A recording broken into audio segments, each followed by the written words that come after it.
Hello and welcome everybody to the Poker Fuse podcast. It is December 18th, 2019.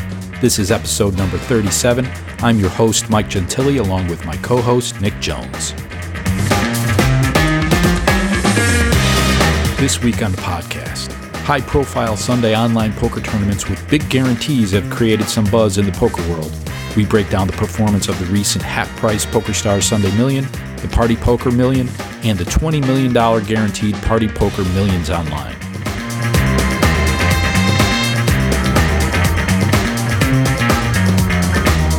The first ever online poker tournament series in Pennsylvania is in the books, along with the first revenue figures for PokerStars PA. We take a look at the success of PACOOP, the state of online poker in New Jersey, and how Pennsylvania online poker compares so far.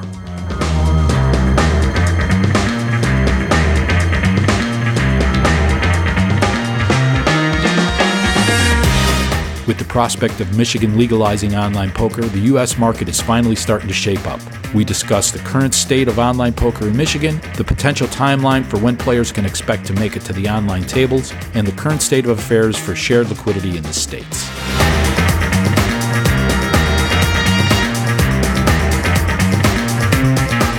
Sunday is typically a big day for online poker tournaments, and we've seen quite a bit of activity around some of the big Sunday tournaments from multiple operators. One such tournament that has gotten a lot of attention has been the PokerStars Sunday Million with their half-price edition that they just recently ran. Nick, what can you tell us about figures in that particular tournament? So yeah, it was very successful. Basically, it was last Sunday they ran a half price, which to many would be seen as kind of quarter price. Obviously, 11 months ago they changed the Sunday Million from the traditional $215 buy-in to $109. And so this half-price Sunday Million, it's something that they do once or twice a year and have done for many years. But this is the first time where half-price means, a tournament around the $50 mark. We think in the history of the Sunday Million, this is the first time they've ever run it at what was $54.50 buy-in. And whether it was the novelty, whether it's the number of people who prefer the buy-in at this level, it was extremely successful. So they needed 30,000, is that right? Or 25,000 to cover the guarantee. And it attracted, how many people? Yeah, something like 34,000, 35,000. The total prize pool was 1.67 million. So it exceeded the $1 million guarantee by, 2/3. That is pretty successful. I was looking through an article that we have on Poker Industry Pro that details some of the successes that Sunday Million, the half-price Sunday Million, brought in, and I noticed that it fared pretty well when compared to some of PokerStars' other big online tournaments for 2019. Which ones did it beat out?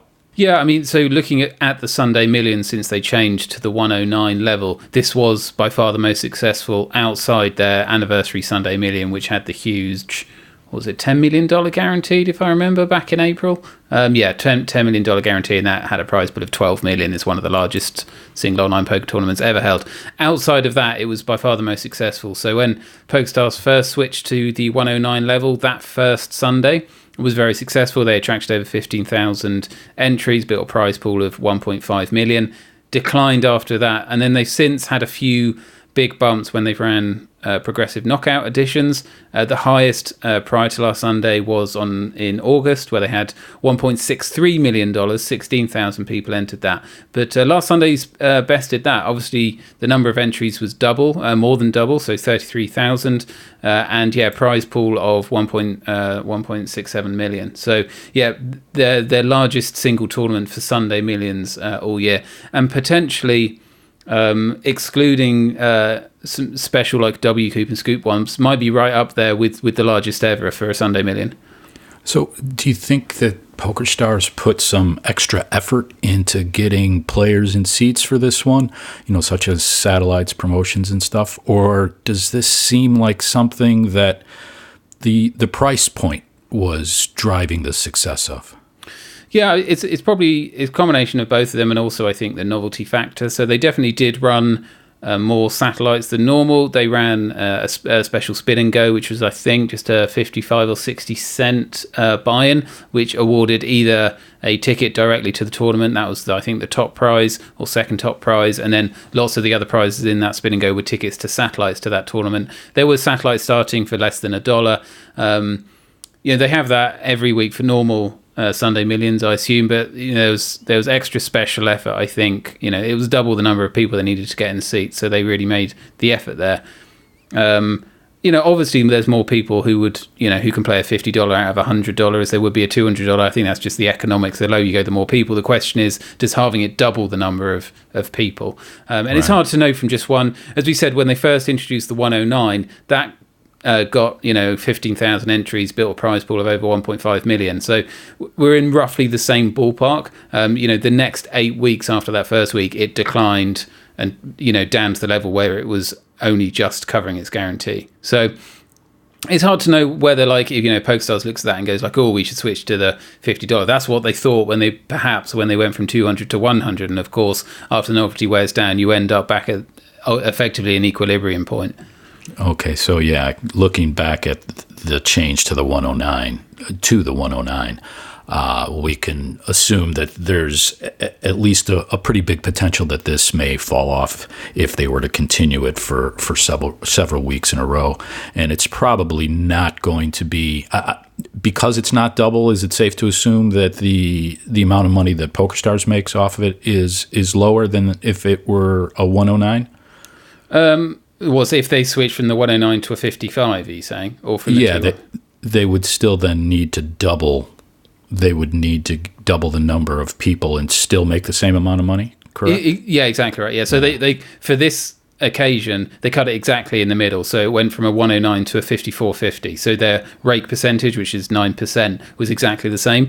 Of course, when they went from the permanent 215 to 109, and one of the criticisms from regulars at those games was there was an increase there in the rake. 215 with a $15, that's less proportional rake to a 109 where there's $9 of rake. So if they were to go to the 50 kind of level, they probably wouldn't cut it directly in the middle. They might make it a 55. That gives them an extra little bit of cut, maybe even a 56, 57, whatever. With that said, I don't think PokerStars is considering another dramatic change. I think it was more just a fun thing. They know now this is another, arrow in their. Oh, what do you keep arrows in? Quiver. Another arrow in the quiver. Okay. Something they can do. They've had a couple of overlays since switching to the 109. The PKO always kicks it up whenever they run that. They've done that 3 or 4 times this year. Again, they probably don't want to do that every time because, again, that's going to saturate. It's not going to be a novelty. Now they know they've got the half-price thing. That kicks it up. So as long as they've got a mix of that, then maybe that kind of gives them the confidence to keep it at the 109. And they've got those novelties to use when it's a little bit quieter. Okay, all right. We also have seen perhaps their biggest competitor, Party Poker, jump into the fray here and offer their version of a Sunday $1 million guaranteed tournament. What can you tell us about that? How's it been going? It's been, 2 months since they've introduced that? Yeah, so the Party Poker Million, they've actually done 6 weeks of it now at the time of recording this. So I think regular podcast listeners will remember we talked about this, I think, after the first week where they unfortunately had some technical issues which resulted in them having to process a lot of refunds and compensation to players. So perhaps the biggest thing is, since we last talked about it, they have run smoothly. They have since run 5 events that have had no technical problems at all. They have all overlaid, and if you're a player out there who plays on Sundays and are not playing that tournament, I think we've got an article on Pro. I think we've got an article on PokerFuse, or it's coming soon, talking on PokerFuse coming soon. So have a look at that. It's talking about it a bit more, but yeah, it is overlaying pretty consistently. Just looking at the numbers here, 10% each week. So they're collecting around about $900,000 in buy-ins in a $1 million tournament. If you discount kind of the operator's cut on that, the cost of Party Poker is not huge, at least on these top line figures, although we don't know how much they're losing with the guaranteed satellites. But yeah, so there is a lot of value there each week. Party Poker seems to be pretty committed to running this as we speak. They are still running the day ones for next Sunday. So yeah, a lot of value there. But Party Poker obviously want to maintain this as an alternative to PokerStars.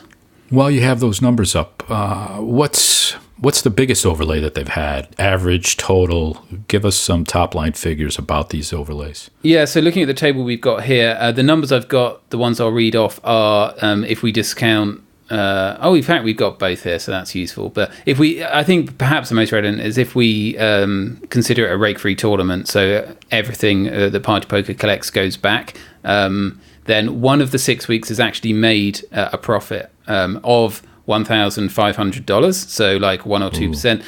So they are collected in buy-ins 930,000. But if we add on their 70 grand fee, that just about takes over $1 million. So they've had 1 week where if they took nothing themselves, they just about they took $1,500. The others are between a loss of about 15 and in fact I think the worst week was the first one, the one that they aborted. Even if they hadn't aborted it, it was still like an 87 grand loss.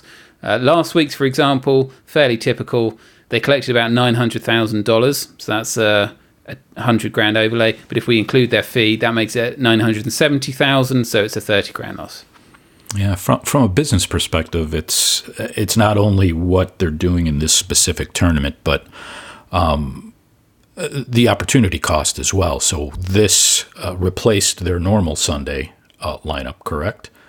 Yeah. Which was doing well, and they were making a profit on, assume. Yeah. So absolutely, they would have had a Sunday major before this. This has replaced it. But then, with that said, whenever you look at it, and I've heard smart people, talk about these things and say the goal with running these is to either have a very slight overlay or just cover, because if you don't have an overlay, that means you could have made your numbers higher. Right. And if you've got a huge slate of other Sunday tournaments running at the same time, keep in mind this event, although it's called a Sunday event, it stretches the whole week. And in fact, one change they've made since it launched is, I think the first time there were 3-day ones, then there were 4. I think there are 7 now. So this stretches across the whole week. It's like a weekly tournament. You could basically look at it. So while people are playing this, they're also on Party Poker playing other tournaments, playing other cash games. So absolutely, the operator Party Poker could be looking at this and going, no, this is straight up making us money. Enough people are coming to the site, depositing, playing in other games at the same time that we're more than making up for it at other tables. I also noticed that so they run some lower-priced companion events alongside the Party 1 Million, and I noticed that those are also overlaying. I'm curious. What are your thoughts on that? It seems that pricing is not a factor. Yeah, I don't know. You're absolutely right. I don't know, perhaps a bit more surprising, but I'm not going to pretend I've got a really clear feel on how outlandish these guarantees are to the buy-ins. So they each need 10,000 entries. So we've got a $20 mini, which has got a 200k guarantee, and then a $2 micro with the 20k guarantee. So they need 10,000 entries. That's a lot of people. Again, so we just talked about the PokerStars tournament, and that brings in 15,000 or 30,000 on a half pricing. So we're in the tens of thousands kind of entries we're shooting for. It's a lot of people for an operator like Party Poker. That's just a lot of people. With that said, with all these multiple day ones, which you can, I'm not actually sure off the top of my head if you can re-enter them. I assume not, but that's still, if you got 7 day ones, that's 7 shots that people can take if they bust out of one. So you would, that's perhaps is a bit more concerning with these smaller ones that they're not covering those guarantees. Has there been any chatter on social media from the likes of the Party Poker ambassadors or even Rob Young himself indicating whether or not they intend to keep this going? No, I haven't seen anything.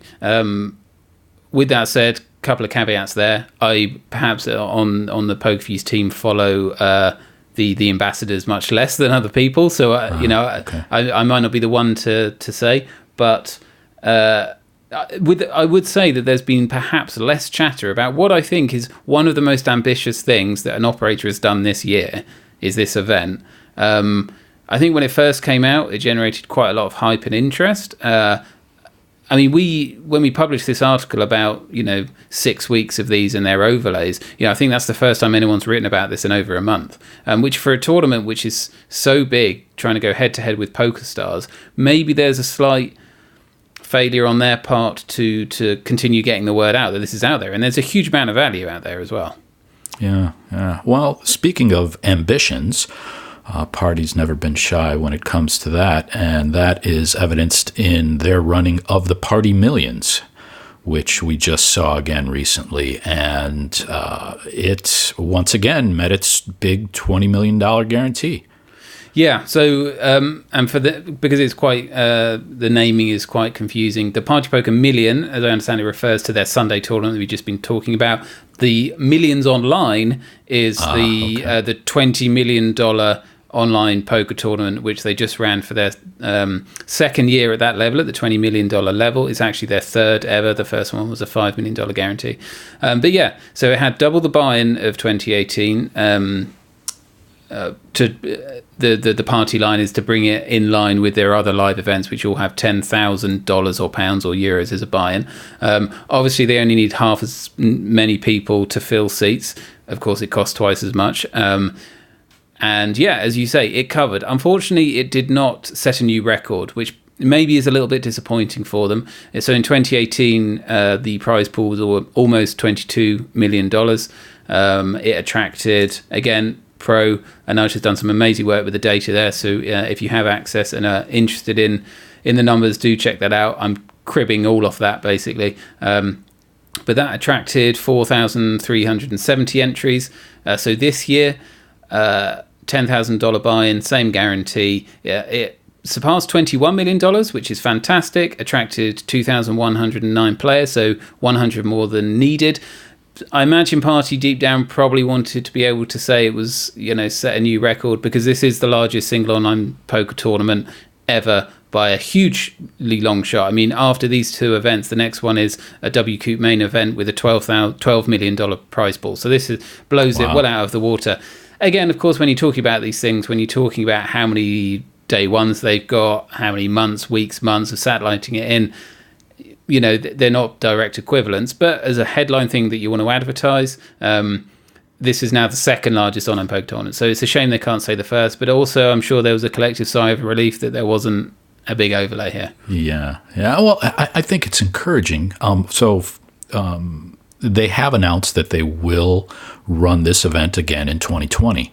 And I think that the turnout from this year will give them plenty of confidence that they'll be able to set a new record in 2020. I mean, if you think about it, a little bit more on the promotion end from their side, whether it's running more satellites or firing off a couple of additional promotions, would have probably gotten them across that line and gotten the biggest online poker event in history with this past running. So I think that as a company, if they set their eyes on that for 2020, that should be easily achievable. Yeah, although you could say that was what they set their eyes on in 2019 and didn't. True. I don't know. And again, I don't want to maybe double the buy-in. Maybe they thought that this was even more audacious, just trying to hit the 20 million. In my mind, I think the kind of people who play a $5,000 event play it directly. They would also play a $10,000 event. So you're looking at the same kinds of people. Where if we just go back, for example, the Sunday Million, I think there's a very different potential set of people who'll play a $50 tournament over $100, just because for some people $50, that's a fine thing to fire one bullet out on a Sunday evening, but $100 isn't. I don't want to be glib, but I think people who go like, I'll fire off a $5,000 bullet probably can think I'll fire off a 10 grand. If my backers are happy with me playing a 5k, they're probably happy with me playing a 10k. And again, most of these people are probably firing multiple bullets. So I guess maybe some are like, I can fire multiples at a 5k and less at a 10. I'm not saying it's exactly the same number of people, but I don't think it's twice as difficult filling a 10 over a 5. That's my position. I could be wrong on that. So Party, their position might have been, this is even harder to fill than when we ran the 5k. That might be the case, in which case, they've done fantastic. It'll be interesting to see if they change it up at all for 2020. The number of day ones, there's definitely... So one thing that was more difficult is, I believe there was one less day one in 2019 than 2018. I think that was always the case with the schedule, but they do have a habit of changing these things at the last minute. But the last time I looked, that was the case. So you can easily make it re-entry. You can have more day ones. they could probably go for a $25 million guarantee if they wanted to spend that much in, guaranteed satellites. Anything's possible. They have just announced that it will run again. No further details. So, watch this space, but it'll be really interesting to see what they plan to do next year. Quick question before we move on. Do you anticipate and I don't recall, the 2018-2019 time of year, did they happen around the same time? And do we expect that this was the optimal time to run it, and we'll see it again around the same time in 2020? Yeah, so first week of December, so it was the same, give or take a few days either side. Yeah, it was run at the same time. Yeah, it's an interesting time of year to run it. It's when no one else is doing anything. Everyone's finished their September, October series. There's a bit of a lull, maybe a bit of focus on cash games. And then now kind of mid to late December is everyone's new time to be looking at Christmas tournament series, something that didn't really happen 3 years ago. But winter series, which we can touch on briefly in this segment, PokerStars runs. And in fact, Party Poker has squeezed in a Christmas freeze tournament series last year in the second half of December. So this period, this first week of December, nothing else really running. Party clearly feels that's the kind of space they want to get the attention to what they're doing.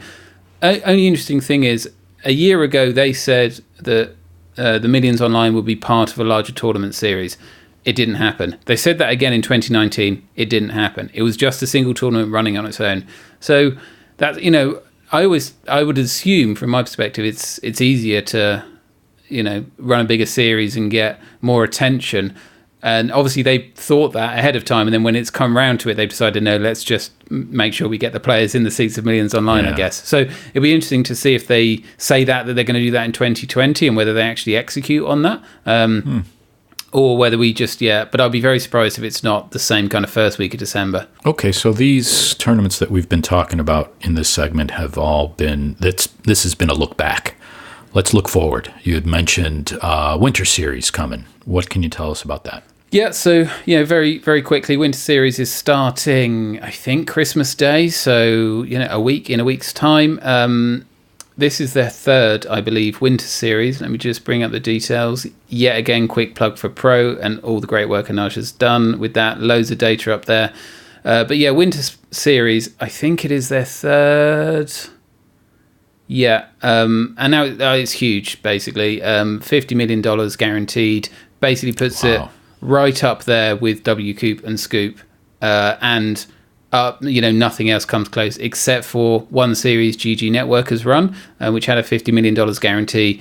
These are in a different stratosphere. And PokerStars is basically now running 3 flagship tournament series. It starts, Christmas Day, runs through to the second week of January. So it's a 3-week-long tournament series.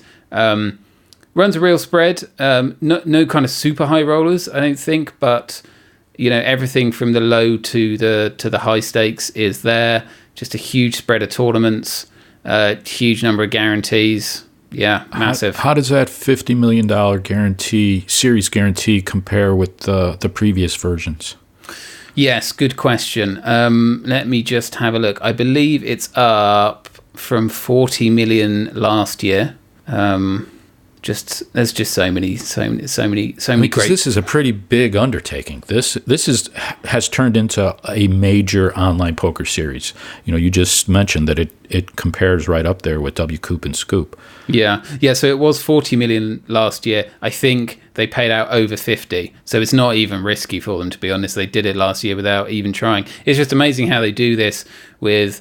Everyone knows WCOOP and Scoop if you play online poker. No one knows about PokerStars Winter Series, but, and again, I will say there's, I'm pretty sure I'm right when I say that they're kind of taking a leaf from the Party Poker book a bit, in that they are rebranding some of their weekly tournaments and calling them part of Winter Series, which I'm not sure to how prevalent that is, to what extent that is. I only know one clear example, which we touch on in a second.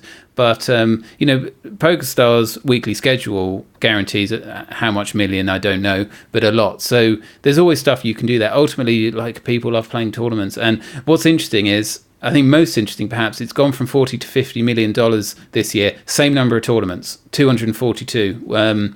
Which is nominally, I think, the biggest schedule they've ever run in the .com market, we believe. There's a crap ton of tournaments. But that has taken the average guarantee per event has gone from $165 to over $200,000. So it's not just they've gone more tournaments, longer time, but the guarantees are down per event. They are increasing the guarantees on average on each event in this tournament series. Yeah, I think we've seen that trend for like over a year now, where operators have been rolling their weekly tournament guarantees into a series guarantee that's running over that particular time, and or rebranding those weekly ones as part of the series. So that's, I think, something that we're going to continue to see going forward as well. Yeah, I mean, it's smart, right? I mean, it's just marketing. Why wouldn't you say, add them all together, call them a brand, and say this is how much we're guaranteeing over this time? Make sure you're playing a bit of poker during the downtime in Christmas Day and whatnot, because we've got this massive series called Winter Series that, okay, this Sunday tournament was also running last week when it wasn't Winter Series. I mean, there's nothing nefarious about that. The only thing is it makes comparisons a bit trickier. And, right, yeah, I can't tell you of 242 tournaments in this case how many were already there on the schedule before, and last year has that proportion changed, so I don't know that, but it doesn't really matter that much, does it? I mean, it's a huge figure, it's a huge amount guaranteed. It's PokerStars' 9th branded tournament series this year, almost $300 million guaranteed across those 9 series. Both those figures up substantially from 2018, up at least, I mean, it's gone from 220 to 280 million guaranteed. Yeah, humongous. And perhaps the most interesting, they have main events, they're big, but the most interesting, I think, and it would be interesting to look at the turnout, is they have a Sunday Million, a rebranded Sunday Million Winter Series one with a $3 million guarantee. The buy-in has gone back up to 215 for this one-off. So, 4 times higher than last week's half price. So, $3 million, 215, be really interesting to see how well that feels. Is that the biggest Sunday Million guarantee that we've had? I know they used to have, I don't know if they ever raised the guarantee to $2 million, but they were consistently getting $2 million prize pools for quite some time. Back in the day, they definitely had $2 million prize pools. So they've absolutely run just one-off $2 million guarantees.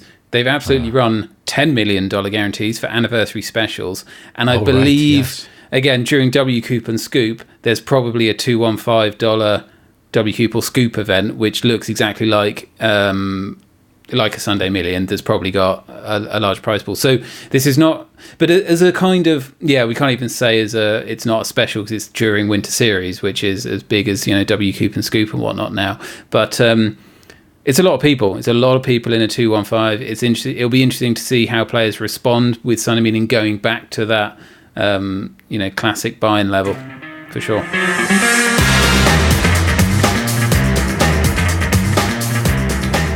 So it's been a very busy and exciting time for US regulated online poker in the last 2 weeks. PACOOP has completed, and in fact, PokerStars has now completed its first full month in Pennsylvania, and we have the numbers from the regulator there.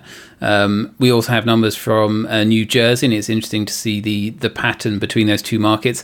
And big news out of Michigan, which is on the 100-yard line or whatever your US terminology that you can give us. Yeah. There it is. So, Mike, let's take us through these things. So, PACOOP, that is in the books, PokerStars' first tournament series in Pennsylvania.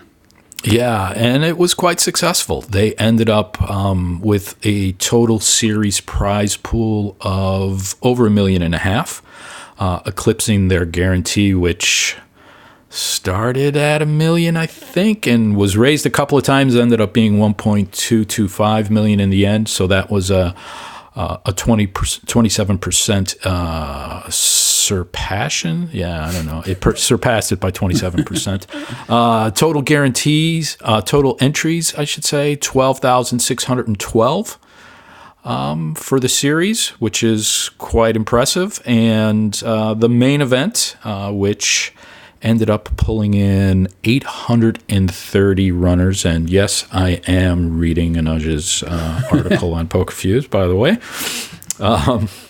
Was a bright spot, Yeah, so a lot of, I mean, we don't really have any direct comparisons. We can look at NJ Coop, but again, that's always with the caveat that, that would run alongside tournament series that other operators have. But I know NJ Coop has never. Has it? Maybe its max has been a $1.1 million series guarantee. Has it gone higher than that? It's been at least, it's definitely been as high as 1.1. It may have gone to 1.2. I know for a while there was the Party Poker Network, Borgata, those guys, they were going tit for tat trying to get recognition as the largest online tournament series in New Jersey for a while. I'm not sure if it made it to 1.2, but it was definitely at least at 1.1. Yeah, but... Yeah. Just looking here, the last NJ Coop I think was a $1 million guarantee. So a 1.2 and then bringing in 1.5 is obviously a really strong start. And again, for an operator that although was hotly anticipated on this podcast and for a lot of people who follow poker Twitter, for people in Pennsylvania, it kind of probably came out of nowhere that this was even a thing. A lot wouldn't even know that regulated online poker is a thing. So it's quite a cold start. Obviously, they had a database of players, but it was a fairly cold start getting people in and signing up. So for a tournament series off the bat within the first month, that seems really good to me. Yeah, and I think there's a lot of factors that are behind the scenes that make this an even bigger success than it might just seem on the face. You point out one very good point there, that this is relatively new. We know that one of the biggest challenges in a new market has been getting the word out that this is legal. And you look at the neighboring state of New Jersey, for example, they had a coordinated launch with multiple operators. So their pool of marketing dollars was probably a lot bigger, and they were able to spread the word a lot more than PokerStars has been so far all on their own. So, I mean, just pointing at that factor by itself is pretty significant, and I think boosts the good news for the operator in that regard. Yeah, and not to belabor the point, but I think we forget, and I'm sure a lot of listeners on this podcast can fall in the same trap of, the average Joe, somebody might just play poker with their friends in their home game who played before Black Friday or played before UGEAR, going back however long, explaining now that honestly it is legal and regulated. You have a regulator and PokerStars is back. I imagine huge swathes of the population would not be aware of that, and that effort to get that message out takes months and years. And as you say, when it's just PokerStars and it doesn't have half a dozen other competitors there ultimately helping or put out the same message, it's a long road that they have to walk down.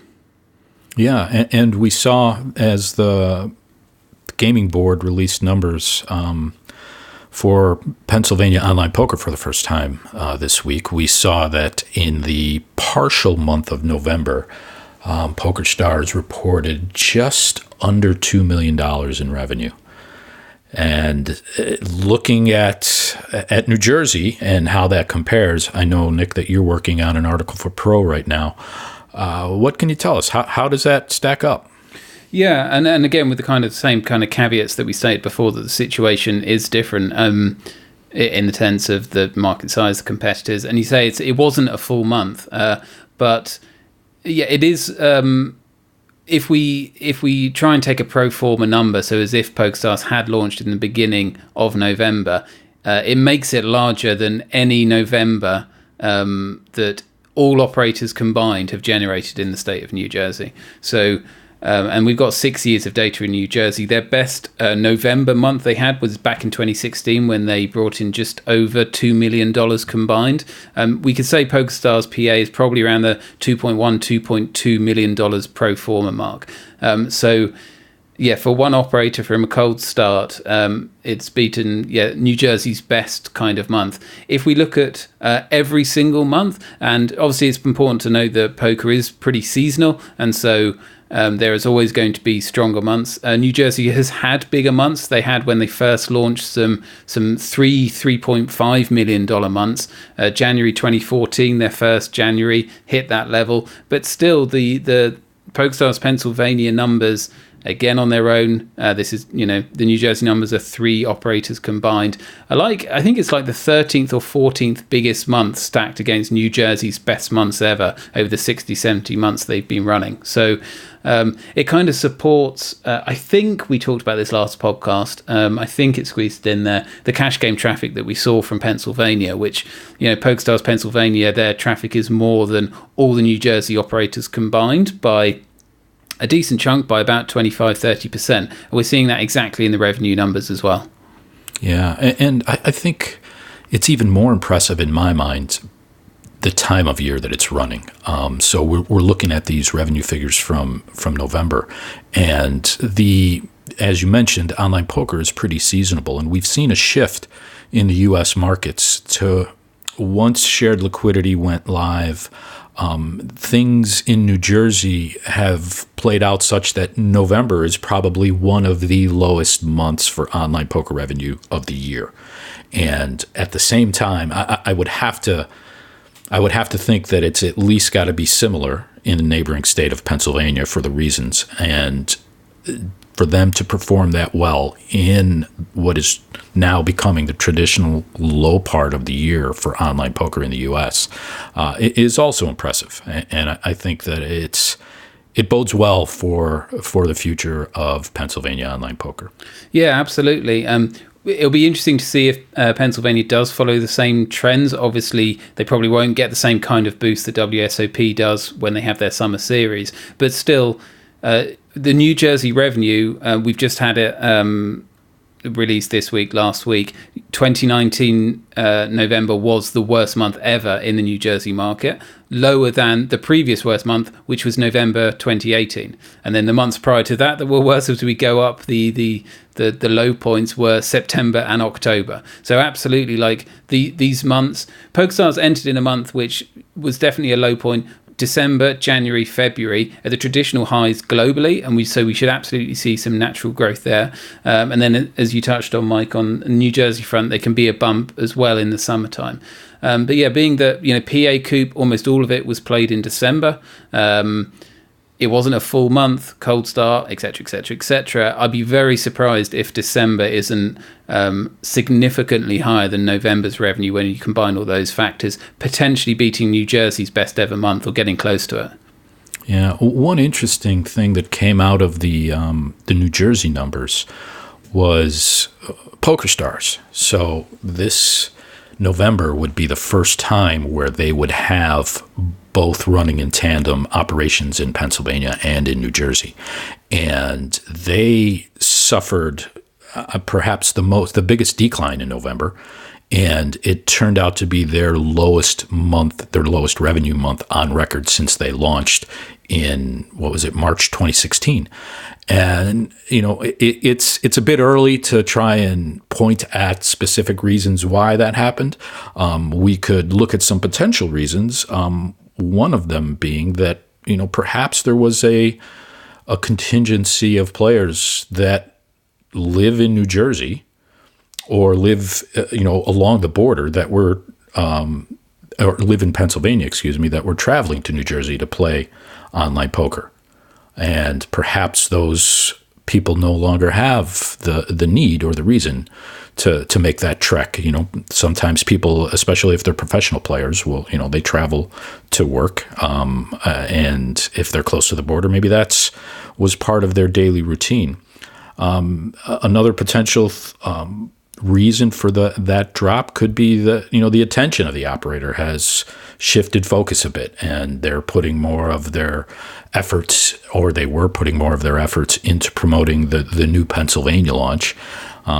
So there's a bunch of potential reasons that could have caused that to happen.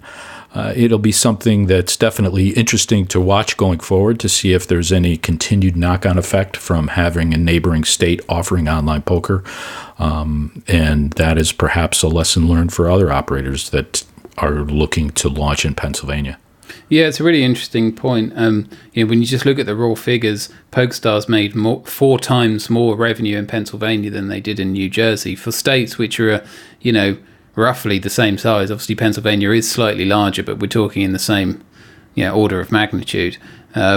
So yeah, you're right. It'd be very interesting to see whether do we think that it's the kind of the same team that is operating both. Like I'm just wondering your point about them switching kind of focus a bit to Pennsylvania. Is it the same team that would be managing both sides? Yeah, I don't know for sure, but I do believe that they either operate on a corporate level or on perhaps a U.S. level as well. I'd be surprised if they have separate marketing teams for New Jersey and Pennsylvania. I guess it's possible. I don't know for sure, but I'd be more inclined to think that it's something U.S. focused now that they have multiple states. Yeah, it's probably just worth pointing out. As it might sound like PokerStars is like at the bottom of the market in New Jersey. So when we're talking about they were the worst performers, that's a year-over-year comparison to how they were doing a year ago. So PokerStars in New Jersey is still the second largest operator. They have been all year. The WSOP 888 network is the clear number one. Then it's PokerStars, and then it's the Borgata Party Poker network. It's just that, PokerStars had like a 6 or 7% decline year over year. I think the Borgata Party Poker, coming from a lower base, was roughly static, and I think the WSOP was like 1 or 2 percentage points down. So that makeup of the market is basically the same, with a point here or there. It's just that PokerStars had kind of the worst annual performance. Yeah, and another thing that we've seen coming out of the New Jersey numbers is we're seeing that market starting to stabilize. Looking at year-over-year numbers was difficult last year because we had the start of shared liquidity. So all of WSOP's revenue figures were exaggerated, and assuming that they at least took some players away from the competition, the losses of Party Poker and PokerStars were also exaggerated. But ever since May of this year, we've seen that the year-on-year accounts for the start of shared liquidity, and we've seen the gains and losses, which have been mixed across the board, a lot smaller in magnitude, with the majority of them being single-digit gains and single-digit losses, whereas prior to that, the swings were pretty large because we didn't have a full year of shared liquidity to compare against.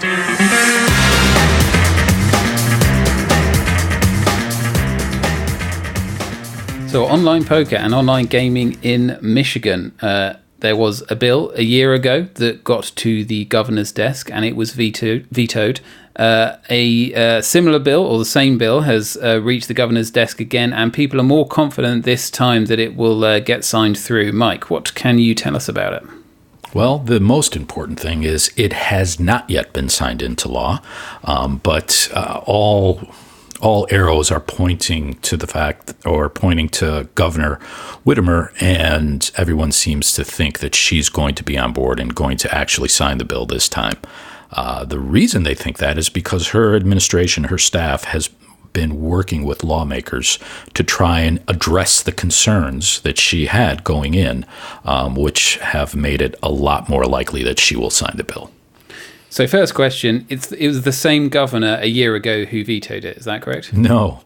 It's a different governor. Yeah, we have a new governor, while the governor is different, the concerns are basically the same. And I believe it was Governor Schneider last year. That rings a bell, yeah. Okay. Yeah, vetoed the bill on his way out. Governor Whitmer is the new governor. She took over this year, and the concerns that they both had were that online gaming would cannibalize the online lottery proceeds that are going to fund schools in the state. And there were some concessions made with tax rates and such to try and make sure that the amount of money going to fund schools from gambling in the state remains constant or remains strong. And all indications are right now that she's going to sign this bill, and we are going to see Michigan become the 5th state in the U.S. to legalize and regulate online poker. So I mean, cannibalization is a pretty common concern raised by regulators and legislators when they look at these bills. When you look at the tax receipts collected, in New Jersey, in Pennsylvania, we mostly talk about the poker numbers, but they are tiny compared to the amount. I mean, New Jersey online casino and sports betting is off the charts every single month, pretty much. I mean, we're in the tens of millions of dollars in revenue and millions of dollars every month in tax revenue collected. I'm pretty sure that as long as that tax money is directed in the right way, it's going to be substantially more than some lottery ticket sales. Yeah, and that's the key thing there to note is the traditional narrative that cannibalization is a reason not to legalize and regulate online gaming has traditionally come from the casino operators because they feel like they stand to lose out. What we're talking about here is the funds going from one vertical being reduced, which would be the lottery, because those are specifically by law earmarked for schools. So yeah, the revenue is going to be through the roof. In this particular case, it's a matter of making sure that a portion of that revenue is directed toward the schools, just in case there is a decline in the lottery sales. Next question for you.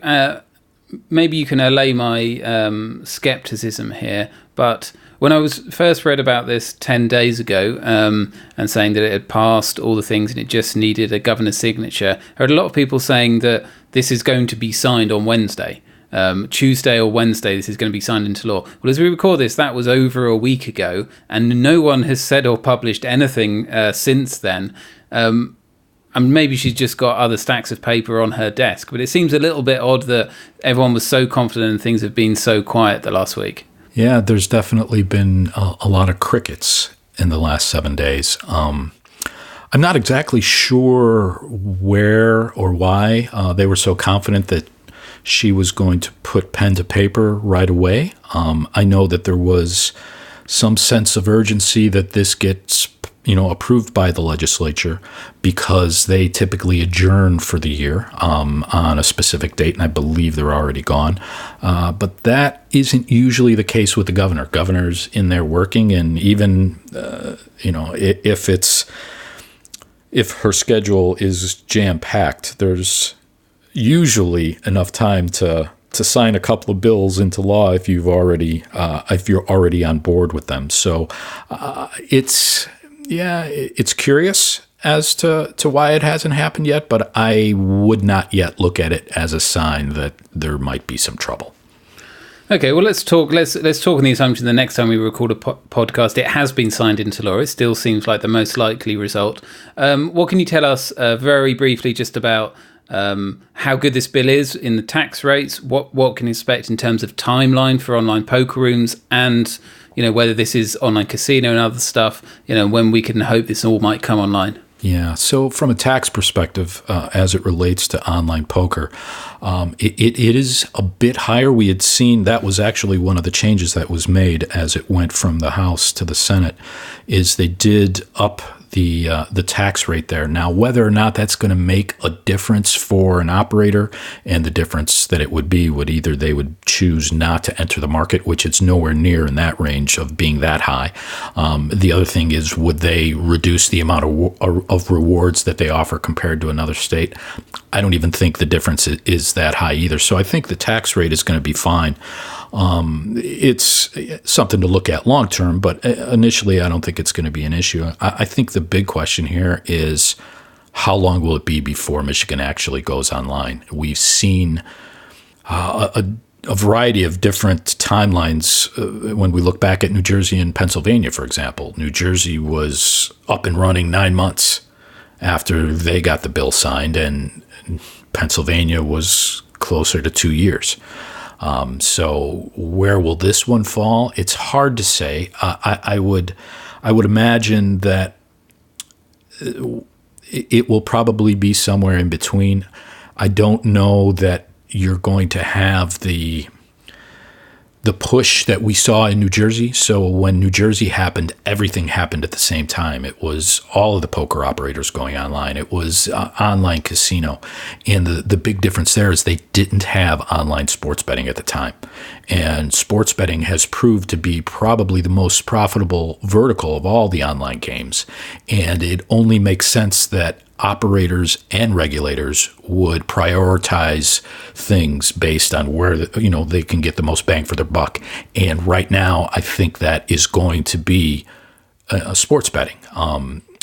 Second in line is definitely going to be online casino. So if they do take a staggered approach and don't launch all the verticals at the same time, I think that it's going to be poker that's going to be lagging in that regard. And I don't see why they wouldn't take that approach. It seems like to try and cram everything through all at once would delay the ones that they can get done sooner, which might be the sports betting and the online casino games. Yeah, and it's probably fair to say that online poker, because it's a peer-to-peer game, is a more complex beast to yes. regulate. Yes, yeah. So not only is it brings in 10% or potentially even lower than casino or sports, but it has a lot more kind of edge cases that need to be considered from a regulatory standpoint. So as you say, can often be sidelined or put on the back burner a bit. Yeah, we also hope that Michigan can build on some of the lessons learned in both Pennsylvania and New Jersey. There's plenty of documentation as far as that they can point to as best practices for regulations, for example. So they shouldn't have that kind of overhead when drafting those from scratch.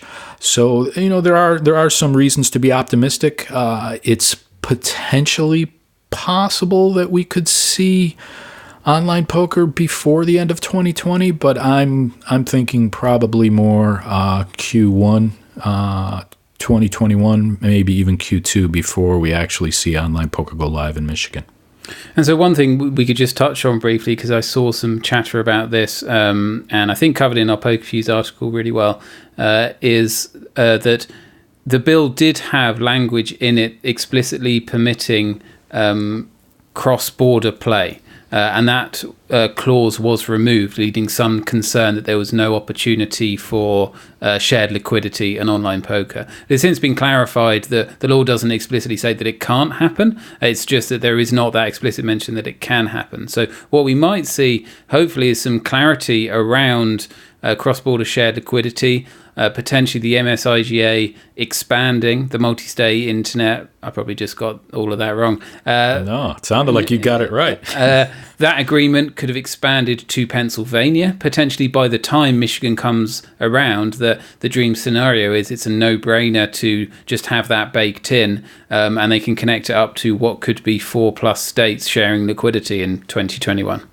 Yeah, so a lot of that information came through John Pappas, former executive director of the Poker Players Alliance, still very much connected with regard to legislation. And he clarified that though that clause had been removed, that it does not prohibit the regulator from suggesting to the governor that this be something that they want to do. And obviously, there's going to need to be sign off there. But he also pointed to the fact that the intent behind removing it was to limit multi-state slot jackpots and was not aimed at anything regarding online poker. Obviously, the Wire Act and getting that whole case settled with the Department of Justice makes everything kind of a moot point, because it seems unlikely that lawmakers or legislators, regulators are going to take the leap of faith, the chance that they may be in contravention of federal law by allowing their operators to connect to other states.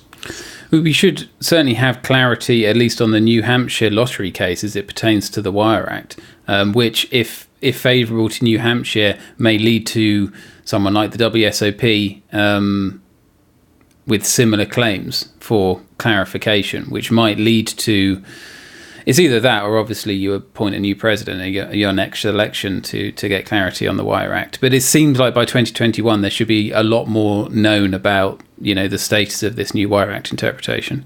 Yeah, for sure. We probably expect to see something before the end of the month, if not in early to mid-January. The next procedural step. It's not necessarily going to be telling as to how the case will play out, but the next procedural step is due to happen quite soon.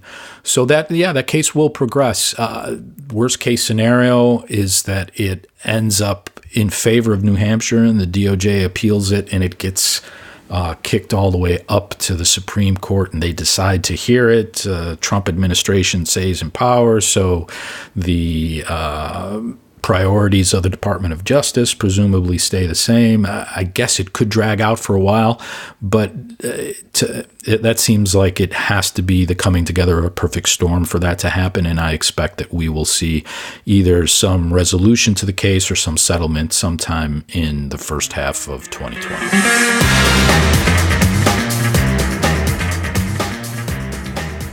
Well, that wraps up this episode of the Poker Fuse podcast.